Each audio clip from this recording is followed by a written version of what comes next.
Нежное картофельное пюре, которое запекается до золотистой корочки на подушке из овощей и сытной полезной чечевицы. Чечевица придает блюду приятную текстуру и насыщенный вкус. Ее нужно вымыть до прозрачной воды. Затем ставлю кастрюлю на огонь, заливаю холодной водой в соотношении 1 часть чечевицы к 2 частям воды и варю на медленном огне после закипания 10-15 минут. Отдельно ставлю отваривать картофель для пюре. Нарезаю покрупнее, ставлю на средний огонь и накрываю крышкой. Пусть закипит. Снимите образовавшуюся пенку, добавьте чайную ложку соли без горки и дальше варите до готовности. Чечевица сварилась. Отставляю ее в сторону. На растительном масле начинаю обжаривать репчатый лук, нарезанный мелким кубиком.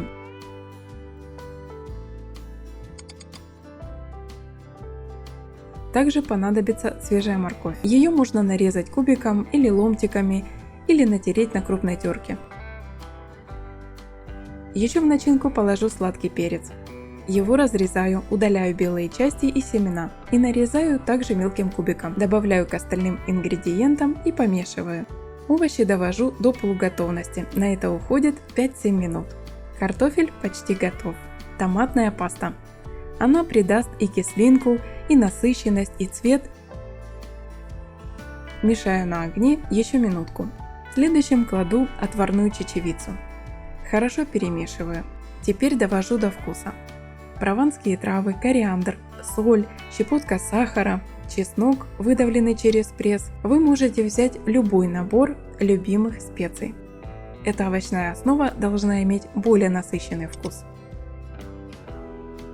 Картофель готов. Сливаю воду, добавляю сливочное масло и готовлю пюре.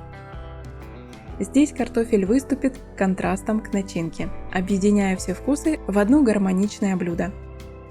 Чтобы скрепить картофель, натираю немного сыра, но можно и не добавлять. А лучше приготовить и так, и написать в комментариях под этим видео, какой вариант больше понравился. Список продуктов для этого рецепта вы найдете в описании под этим видео. Пюре готово. Однородное и горячее. Первой в форму выкладываю овощную основу, а затем картофель. Ставлю в заранее разогретую духовку до 180 градусов на 15-20 минут, чтобы все компоненты соединились. Такая запеканка вкусная и в горячем, и в холодном виде. Загляните в заставки к видео.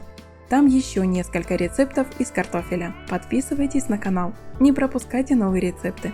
А для этого включайте колокольчик оповещений. Приготовьте хоть раз, и этот рецепт надолго останется вашим фаворитом. Приятного аппетита!